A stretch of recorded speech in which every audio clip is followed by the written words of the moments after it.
I think the most important thing for you as a parent is not to feel obligated to teach everything in the universe to your child, but it's to teach them how to learn Mm-hmm. and to make sure that you don't kill that innate love of learning in your child. Right. Because if they want to learn and they love learning, make it as creative as possible, outside the box as possible, they're going to continue to teach themselves throughout their Mm-hmm. life. And even if they're a late bloomer, they can get it later.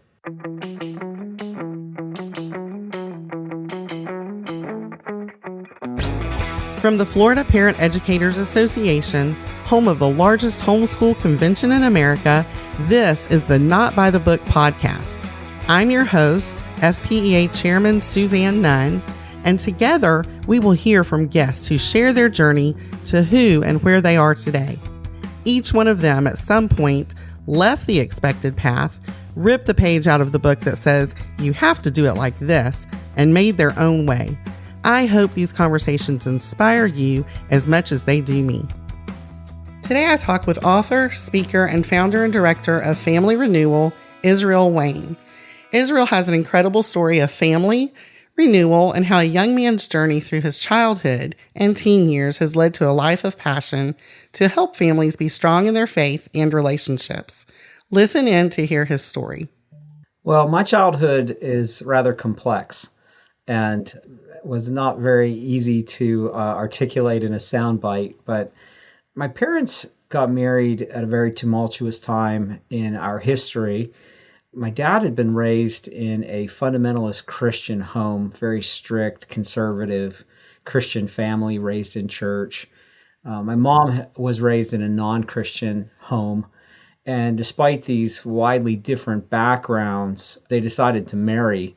And they married, and very shortly, I think like a week or so after the wedding, my dad was shipped out to Vietnam for the Vietnam War, which was, going on at that time, and he had been drafted, and again, they just came from very diverse backgrounds, and that my mother at that time was a pot smoking alcoholic hippie who had dropped out of school in ninth grade and was playing music with her brother, playing in bars. She's underage, but she's out playing in nightclubs and doing the music thing, hanging out with her kind of druggy friends on the beach and all that. And my dad grew up in this church where they were a family, where my grandfather was a deacon in the church, and he was in church every time the doors were open. And their family was kind of the opposite, very strict conservative rules of no smoking, no drinking, no card playing, no TV watching, no dancing, just this very kind of conservative group. And I don't know to this day what kind of, got them together other than opposites attract, I suppose. And as you can imagine, that didn't go very well. I mean, the first year of their marriage being apart because of the war, and came back to the United States after a year, had another year on base down at Fort Knox. And during that time, my older sister, Sony, was born. In 1973. And then my dad, after he got out of the military, told my mom that he felt called to become a pastor. And so he left the military base, went to a very conservative evangelical Christian theological seminary in Indiana, where he had gone to Bible college prior to that. And so he was a seminary student. And my wife, or his wife, my mom, was still a hippie, and they finished. I was born during that time, and then they moved out east to Maryland, where my dad took a pastorate when I was 3 years old. And so here's my dad, a very conservative, fundamental Bible pastor, and my mom, an unbeliever, and still struggling with addictions and all of that. And you can probably imagine that didn't go real well. Yeah, that's a colorful preacher's wife, right? Yeah, my mom tried to fill the role as best as she could. She played piano because she was a musician, and so she played piano in the church and tried to do the bit, but it just didn't work. And after just a couple of years, things didn't go well with the church. I could critique a lot of that, I think, now, but probably shouldn't. I'll just say this. I don't think my dad was ready.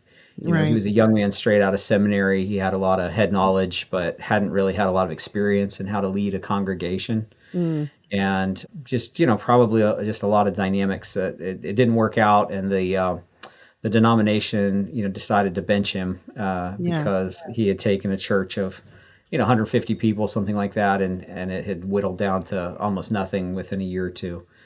And So, so how many children just two of us were at the the time. two of us at Yeah. the time? Okay, two of you at the Yeah, just time. two.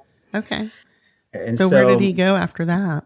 well, that was the hard part, right? So economically, this was the Jimmy Carter era, Mm-hmm. and things were tough economically. There weren't a lot of jobs, especially for somebody that had a seminary degree. Mm-hmm. And so, he just felt that he didn't go get a master's in divinity degree to go bag groceries, Right. he said he couldn't find that kind of job even looking for it. So, my mom's perspective at that time was, we got to pay the bills somehow. And so she's like, if you're not going to, get a job, then I'm going to, and somebody has to feed these kids. And so she went and got a job and working for a newspaper, and turned out that the newspaper was actually not a legit business. It was a scam. Oh no. It was run by a guy who was a crook, but things, led to things, and she ended up marrying that guy Oh and wow. leaving my dad, and got married to him, and was actually pregnant with my younger sister, who's 6 years younger than me, Hmm. at the time that my parents got divorced. And so, yeah, it's just a really rough upbringing. And this guy that she married was not a believer. Mm. And not only was he not a believer, he was very abusive. And so I lived with my abusive stepfather from the age of 6 to the age of 15, very, very physically abusive, but also, as you could probably imagine, emotionally, verbally, psychologically abusive as well. Yeah. And so, that's a real defining point in your life, that 6 to 15-year-old Yeah. range, because it sort of sets the template for how you think about your identity, how you think about masculinity, how you think about marriage, how you think about family, like all of those things. Mm-hmm. And I was growing up with a pretty dysfunctional view of all of Right. that. And my dad and I had a good relationship. I would say that was generally positive. Mm-hmm. But from the time I was 6, I only saw my dad one weekend a month Wow. until I was 15. And then, due to some unfortunate circumstances, didn't have any relationship with my dad for the next 23 years Yeah. of my young adult and adult life. So I grew up very much without much of a father influence. My stepfather's influence was completely negative. Mm. And then when I was 15, my mom became a single parent, and she had 3 daughters with the second marriage. And so I had 5 sisters altogether. Oh. That's a 2 blessing sisters right from the there. first marriage, and then 3 from the second marriage. And so my mom found herself as a single parent mother when I was 15 years old, with 6 children, and was trying to figure out, how do I support this family, and how do I take care of a family. And so, yeah, it was a very convoluted kind of situation, and So very, very complex dynamic. yeah, and now back it up just a little bit for me, if I'm not mistaken. And you can correct me, of course, if I'm wrong. But wasn't it your older sister who had issues with school that prompted your mother to start homeschooling? Yeah, that's correct. So again, they had a very different kind of experience with the educational system as well. Mm-hmm. My dad was, just a little bit older than my mom. I think maybe 6 years older, something like that. And Okay. so he had gone to school dominantly in the 1950s in a very small rural town in Michigan, kind of a Mayberry type situation. Mm-hmm. And so his experience with school was very positive. And my mom, though, was, spent more of her high school, and again, she dropped out in ninth grade, but that era in the 60s, and a lot of Marxism was coming in, and Right. just a lot of leftist propaganda was coming in, and she just had a lot more difficult time overall with the whole school experience. And so as a dropout, she didn't have any innate love of the public school system, Mm-hmm. but she recognized that that's just what you do. It was just the default position, and nobody had really heard of at that time doing something different than that. Right. So when we moved out to Maryland in 1978, she put my older sister into public school. She was 5 at the time. And my sister was tested for reading going into kindergarten as reading at a 5th grade level. Wow. So she was very advanced because my mom had been homeschooling her basically in preschool. Yet she was very introverted, very shy. And so she didn't enjoy the classroom setting. She didn't thrive academically in that environment. And so it turned out that she developed stomach aches all the time and complained about going to school.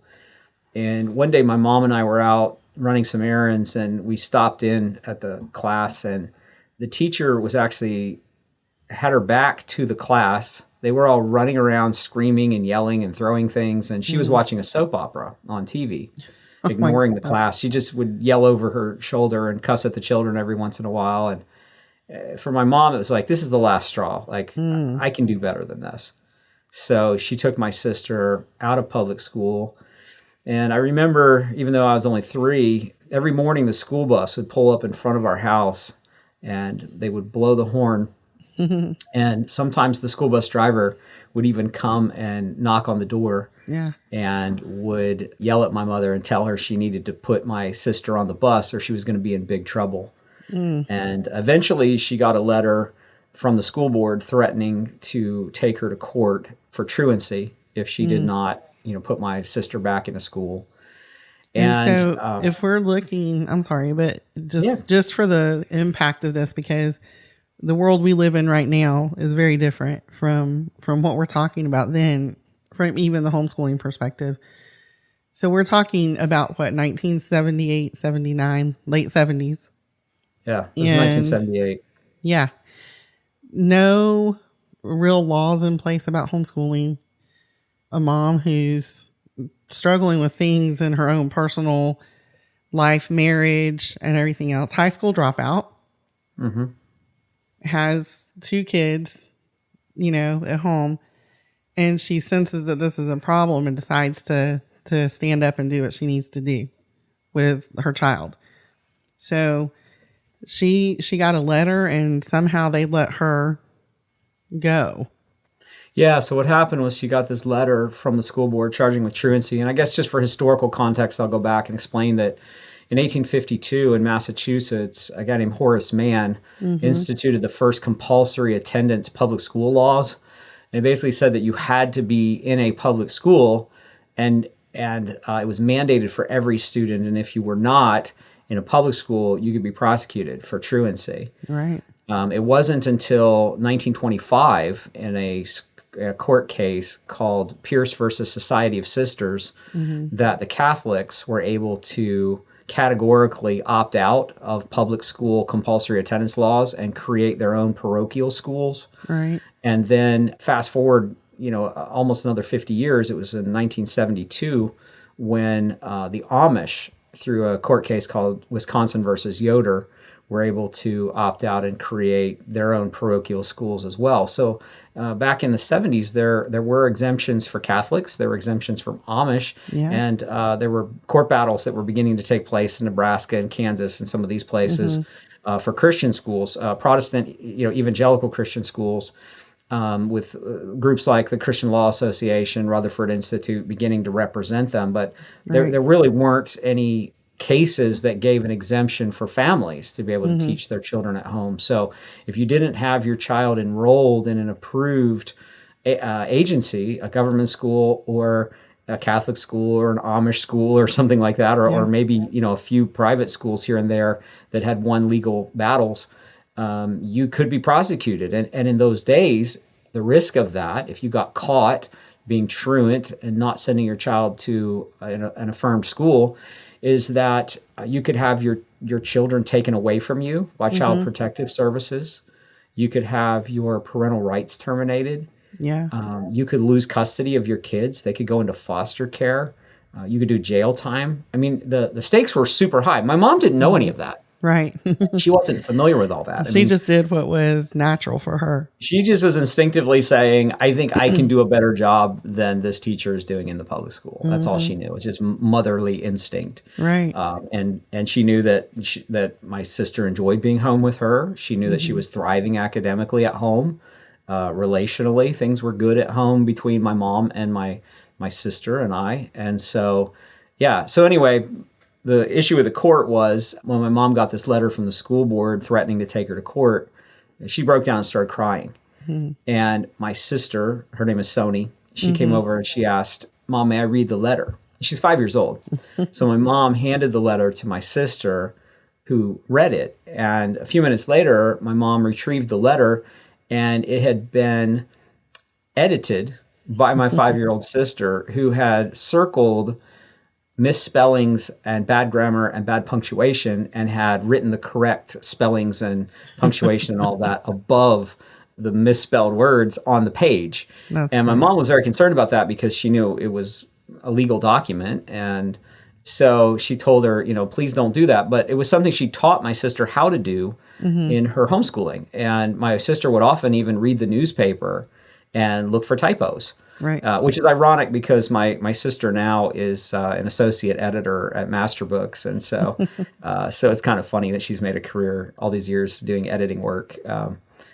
Starts in the childhood, right? She was gifted from that early age.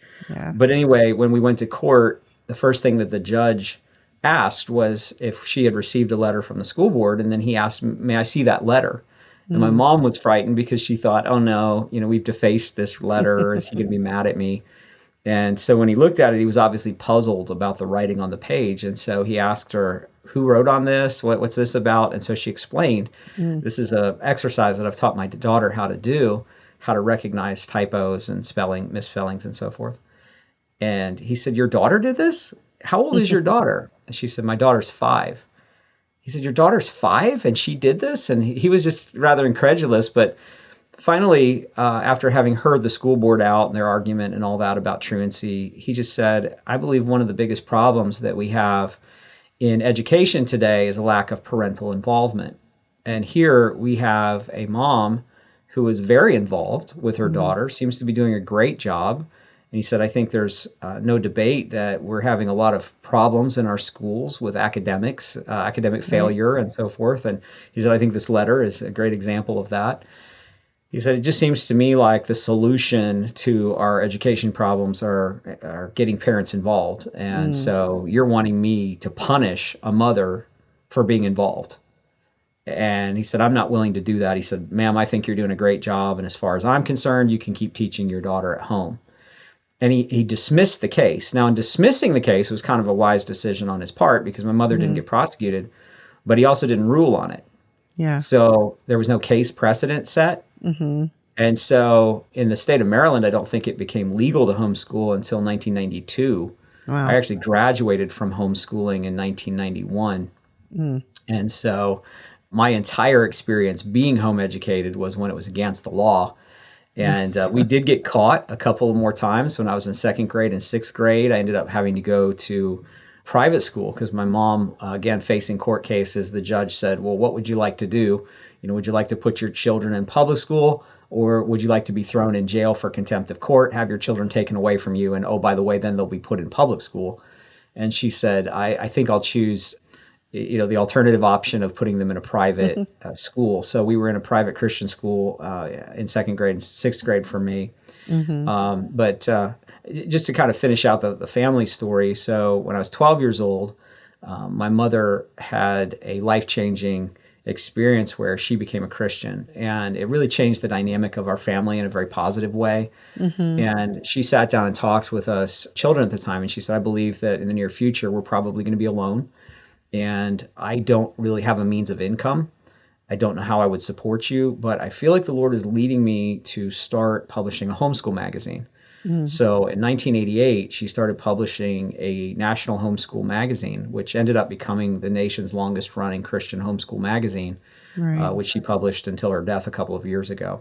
And so it really was an amazing experience that she was able to have a business that she could do from home, continue to homeschool us, And I ended up, after high school, working in her publishing business for 20 years. I was her Right. business manager and marketing director, and I did that for 20 years. And it really kind of launched me off into what I've done in my career as an author and conference speaker. So very, very thankful for my mom, who was a high school dropout, who a lot of people would have said, had no chance of being able to better her life. Certainly shouldn't have been able to homeschool when it was against the law, when there was almost no support. When we first started homeschooling in the late 70s, we tried to get curriculum and nobody would sell to us. Right. They would just say, are you a school? And she would say, no. They'd say, are you a certified teacher? She would say, no. And they'd say, is that legal? And so we're like, well, not really. But eventually we were able to find some curriculum companies that sold to us. And, before that, it was just kind of buying used textbooks from school sales, as they would throw out their old textbooks, or going to libraries and getting discarded books and trying to piecemeal our own curriculum. That's what we did initially. But it's a beautiful story, really, for parents even today to stop and think about, because some of the things that you're talking about right now are things that even today we will hear families say, well, I'm a single mom. I can't. How can I homeschool my kids? Or just, I don't know what kind of curriculum to choose. I didn't finish school myself, or I don't have a college degree. I mean, there's so many reasons that people would say no because of what we've been taught was normal for schooling and normal for education. And really the way that your mom just kind of broke through all of that is an amazing story, but it's something that we see people still today struggling with, some of those very same things. The legal part is not so much an issue, but some of the other parts of just the family life. And I mean, having 6 kids, that's an incredible feat right there. Just homeschooling that many kids, all at once. So she obviously felt like she was supposed to do this, and she continued to do this, for the kids. But we live in a world too where the reality is, we grow up in our homes and our families, and as much as parents might hope that what they're doing is good and their kids will buy into it and pick it up, that doesn't always happen. And you were obviously homeschooled effectively, and you could have chosen a career, gone in a different direction. But at some point for you, I believe, if I'm correct, in your teenage years or maybe early college years, there was a point where your mom's convictions and reasons had to switch and become yours, because, you have moved on to have a very strong journey through the homeschooling movement yourself on your own. So what happened to change that from your mom to this is Israel's convictions about this? Well, the first thing I would say is that my mom actually had a conviction. Mm-hmm. So for her, when she left the public school system, she closed the door and committed that I will never open that door again, like ever. Right. And so for her, going back was not an option. Going forward was the only option. And it's amazing how if you close a door and you just decide, I'll never go through that door again, how other things become available to you, and other options open up that you never would have expected or dreamed of. And so I think for a lot of families, they just always kind of have one foot back in the school system and kind of looking over their shoulder back at the school system with this kind of like, well, this is my safety net, and if things get bad enough, I can just dump my children back in there. And my mother completely burned that bridge. Right. And so that was, I think, something that I recognized the level of her commitment, the fact that she was willing to go to jail before she would put her kids in that environment. And so I think obviously that transferred. I remember one time when I was 14, we went to a national industry event for radio and television, because my mom was in publishing at that time. And so she was starting to go to these industry trade shows. And I actually had a teen radio show that I was trying to launch at that time. And I had some demo tapes that I was trying to fish out to some syndicates to see if they'd pick up this radio show. And that was kind of what my angle was there. And I found that initially I had written a little bio sheet about the radio show. And I just put on there that I was homeschooled. And this was probably like 1989. And it was such a novelty to these industry professionals that there was a 14-year-old who had created a pretty slick produced radio show, and they just were curious about that, but they were very interested in the homeschool angle because nationally that hadn't been discussed very much. And so they all wanted to meet my mom.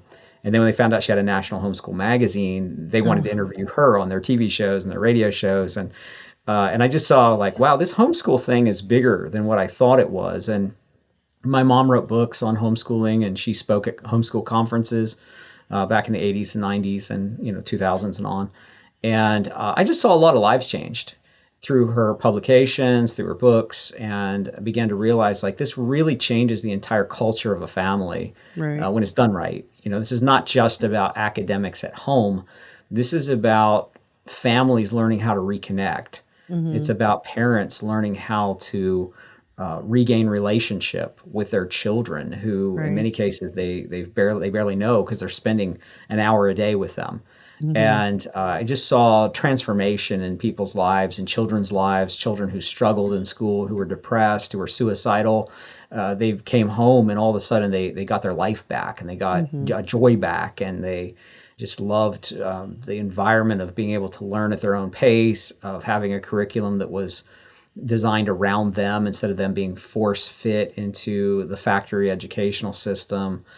And one thing that my mom did that was really wise is she had my sister and I proofread all the articles in her magazine before they went to press. And we did that for like 20 years, professionally. And I look back on it now and I realized that that wasn't merely trying to give us skills.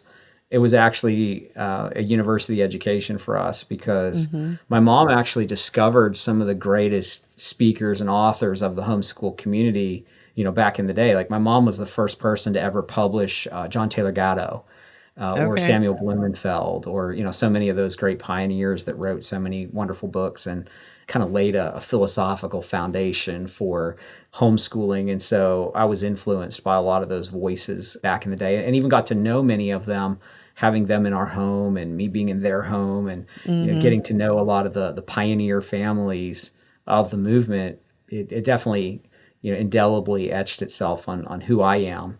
Right. And so, yeah, I definitely ended up buying in, if you will.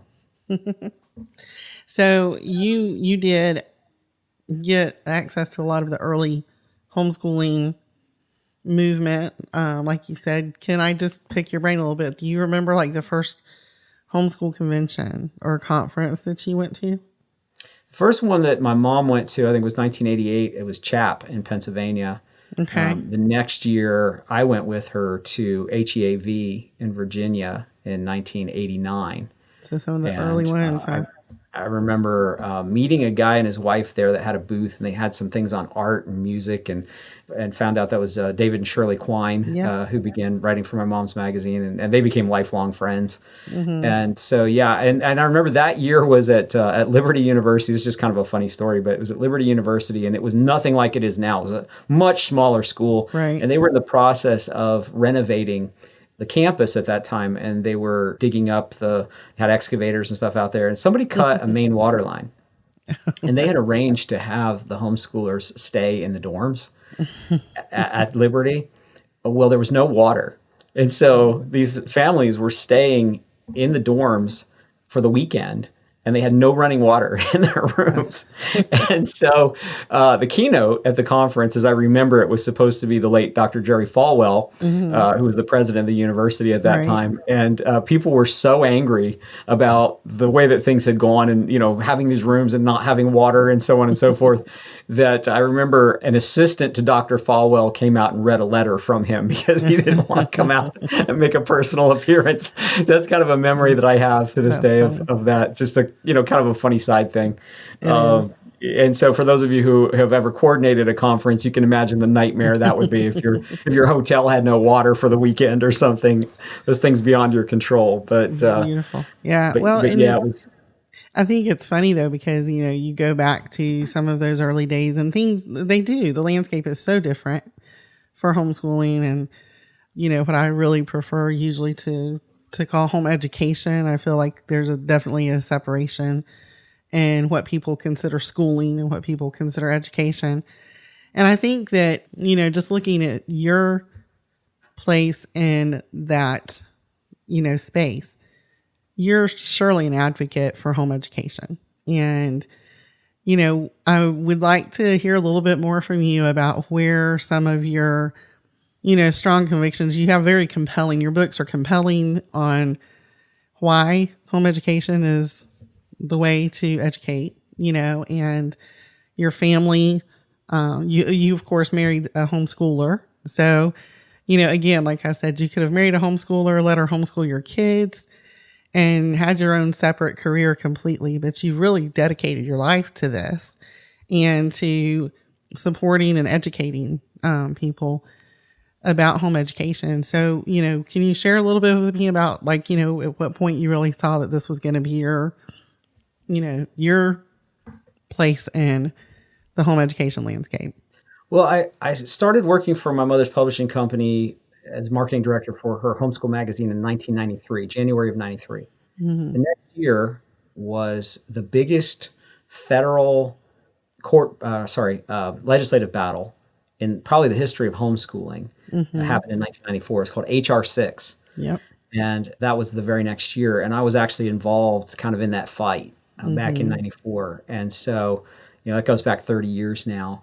Yeah. And I remember being on radio shows and doing interviews and writing articles about that and sending out press releases. And we were sending out fax alerts and just trying to mobilize people. And there was such an overwhelming response from the homeschool community that they shut down the Capitol switchboard, the U.S. Capitol switchboard. And I was talking to some legislators recently who said that they think to this day it's the most amount of responses that the U.S. Capitol has ever received on any issue in the history of the United States. That's incredible. And so obviously being part of that fight 30 years ago kind of made it a little bit my own because I'm having to fight for homeschool freedoms at that point. And what was at stake at that time was this federal law that would have required every teacher in a private school and every homeschool parent to be a certified teacher. Right.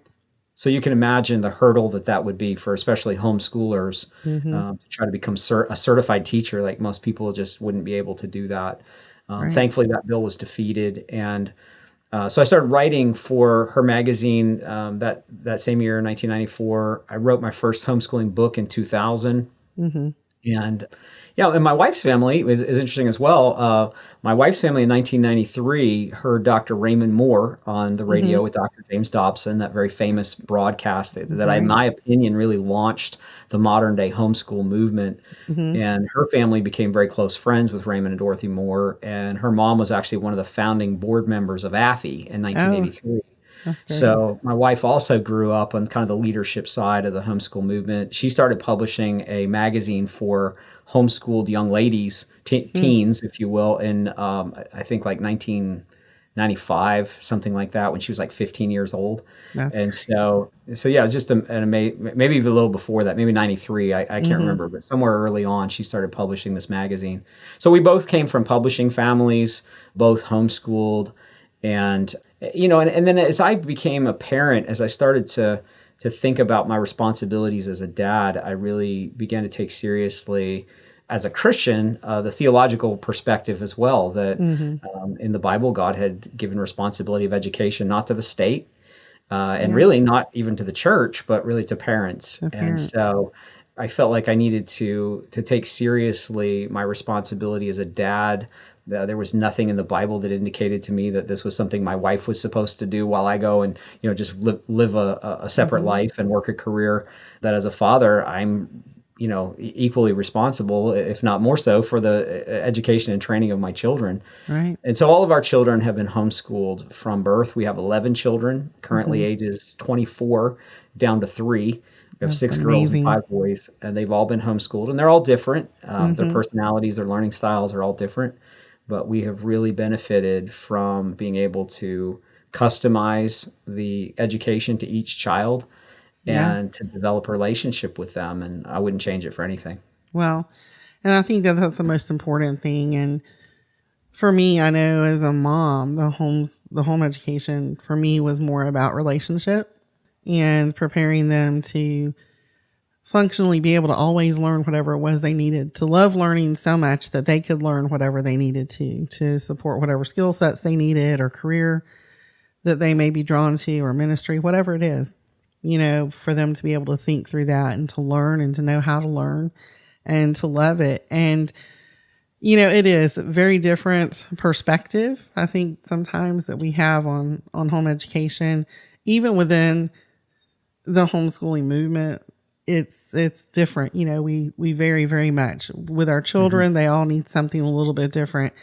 So definitely being open to working through that can be a little scary and overwhelming, but if you're looking at somebody today, I mean, you've got some very well-grounded history for yourself, but if you're looking at one of the new moms today or one of the new dads and, a family that's just looking at the education system and they're ready to step away from that and to try homeschooling, how do you most encourage them to do that? Where do you direct them first so that they don't feel overwhelmed? Yeah, well, one of the things that comes to my mind is I was a lot different than my sister. So she started to learn to read real early and reading at a 5th grade level. And by the time she entered kindergarten, I was the opposite of that. I was ADHD. I was dyslexic. I didn't learn how to read till I was 11. So I was on the complete other side of the spectrum. Right. Very difficult student to try to teach. Yeah, but I remember when I was 12 years old, my mom had a conversation with me and she said, Israel, you're getting ready to go into high school and you're probably wondering how I'm going to be able to teach you high school when I never went to high school. And I said, actually, I'd never thought about that at all. But now that you bring it up, that is an interesting question. So how are you going to do that, Mom? And she said, here's the thing. I can't teach you everything that there is to know in the universe because I don't know it. But even if I could, you'd forget most of it anyway. She said, in fact, people forget almost everything they learn in school because the only things they learn in school are things they actually use in real life. And 90+% of all the things that you study in school, you never use in your life. So you forget them. And she said, this is why a lot of parents don't feel competent to teach their own children because they're like, oh, I forgot everything that I learned in school. It just kind of shows you how much irrelevant information, is given to you in the school system. And so she said, I've made a few commitments to you. The first one was to teach you how to read, and that's been a real struggle. But she's like, but now you're starting to get that. You're starting to be able to read now at 12. You're on the path. You're on the way. You're on the path, finally. But she said, but another commitment is that I'm going to teach you how to study. I'm going to teach you how to learn. And she said, if you know how to find the information that you need to in life, you can teach yourself anything that you need to know. And so she said there's this old Chinese proverb that says you can give a person a fish and feed them for a day, or you can teach them how to fish and they can feed themselves for life. And she said, I'm going to teach you how to fish. I'm going to teach you how to learn, how to study, how to get the information that you need in life. And most of that is not going to be in a textbook. And she said, and then I'm going to teach you how to think. I'm going to teach you how to reason. And she said, if you know how to read and you know how to learn and you know how to reason, you can teach yourself and you don't need somebody standing over you force feeding information into your brain. Right. And so I had a great quality education. I actually did a formal curriculum with video instruction because my mom had a business. She had younger children that she actually had to be more hands-on with. And so I did do formal textbooks and I did video classroom instruction. Got a great quality academic education from that. But most importantly, my mom passed on to me the understanding that you're supposed to be a lifelong learner, and that if you know how to think and you know how to read and you know how to study, you can teach yourself anything that you need to know in life. And I have done that. And most of the books that I've read after I finished high school. I could probably count on one hand the books I read on my own before I graduated high school. Yeah. I wasn't a good reader, for one. It was painful for me, but it really only clicked for me after I finished and didn't have to do it anymore. Then all of a sudden I became interested in things and I started to study things. So I guess I would encourage you is kind of I was giving some background to what I would say. I think the most important thing for you as a parent is not to feel obligated to teach everything in the universe to your child, but it's to teach them how to learn. And to make sure that you don't kill that innate love of learning in your child. Right. Because if they want to learn and they love learning, make it as creative as possible, outside the box as possible. They're going to continue to teach themselves throughout their life. And even if they're a late bloomer, they can get it later. Yeah. They don't have to know everything there is before they're 18 years old. They can be like me and get a lot of it after they finished high school. Yeah. And so I think the main thing is just the want to.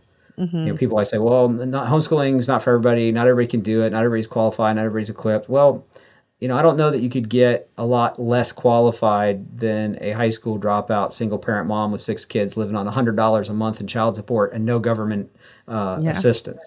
At a time when homeschooling was illegal and there was almost no curriculum choice. So for her, it was about the want to and the conviction that this is best for my kids. And so my view is you may not be able to do it in a week. You may have to find a plan. Maybe you can't even do it in a year.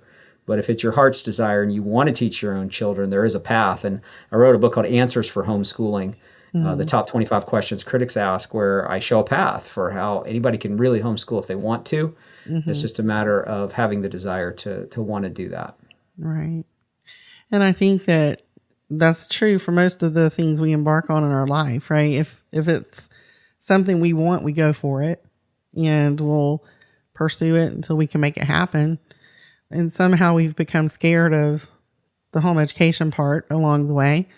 But, I think that it's so encouraging to me to, I came into the homeschooling movement as already a mom. I'd already been teaching professionally for 13 years. And it's been encouraging to me to hear the stories of the people just like your mom who paved a way to do something even when she shouldn't have been able to. But, it's like, that God's got a plan for that. There was a reason for that. There was a plan, and part of that plan is you and, your impact now on homeschooling families and home education movement. And so for that, I thank you. I thank you for your being committed to doing that and to continue to encourage and educate, not just homeschooling families, but people who don't understand home education and who need to. Is there anything that you're working on currently that you'd want to talk about or share with the listeners? I am working on a project. I'm not sure how much I'm supposed to talk about it right now, but I'm working on a high school elective curriculum that's kind of in the philosophy direction. Okay. And so I'm excited about that and continuing to develop new resources. I have so many ideas. I'll probably die before I get to implement all the things I'd like to do. But I'm very grateful that I've been able to be involved in publishing and in writing and speaking and all that for 31 years. Yeah. It's pretty amazing. Only 1% of people who set out to make a career writing books and speaking actually do it. It's that hard. And so I've been able to do that very successfully for my life. So I'm super grateful on that front. And I'm really thankful. I would encourage people if they want to check out what I do. We have a website. It's called familyrenewal.org. And we have a lot of parenting articles on there and articles on homeschooling and other resources. We have a lot of audio downloads and things like that. But we also have a podcast that's just called Family Renewal that's free. You can find that on YouTube or wherever you listen to podcasts. And I'm on all the social media stuff too. Like I hang out a lot on Facebook, but I'm on Instagram and X and all that. Just look up Israel Wayne or Family Renewal. Okay. And we'd love to be able to connect with people and hopefully help them. Again, the Answers for Homeschooling book was one that I think is really helpful because basically I took the top 25 objections that people raised against homeschooling, like what about socialization? Parents aren't qualified to teach their own children. How can you afford to homeschool? Won't your child be missing out? What about sports? What about college? Like all of those things. I've just heard those things thousands of times. And the great thing is we have a lot of research that's been done on all of these topics. So it doesn't come down to just my opinion versus your opinion. We actually have studies on how homeschoolers do socially, how they do academically, how well they're fitting in as citizens after they graduate as high school students. And, we have so many things that we can verify from actual social science. And so that book really seeks to give people confidence in that decision and know how to give good answers to the critics in their life, even if the critic is maybe the one in their own head, to be able to answer those things with confidence. And I think that's phenomenal. That resource is a strong resource for people to work through to answer those questions. I do believe personally that stories inspire people to do great things because they've seen that other people have paved that way for them. So thank you for sharing your story with us. It's been an inspiration to me, and I love your wife, and I don't know all of your family, but I get to see several small ones each year. So It's been a blessing to me to get to know you and your family, and I just am admiring, the way that you've been so committed to what you've done for so many years. And thank you for that. And thank you for being with us today. Well, thank you, Suzanne. Appreciate it. Thanks for listening to the Not by the Book podcast from the Florida Parent Educators Association. To learn more about homeschooling in Florida or to find resources to help you on this amazing journey, visit our website at FPEA.com. If you have any suggestions for future guests, contact me, Suzanne, at notbythebook@fpea.com. Thanks again for listening, and be inspired to live your life not by the book.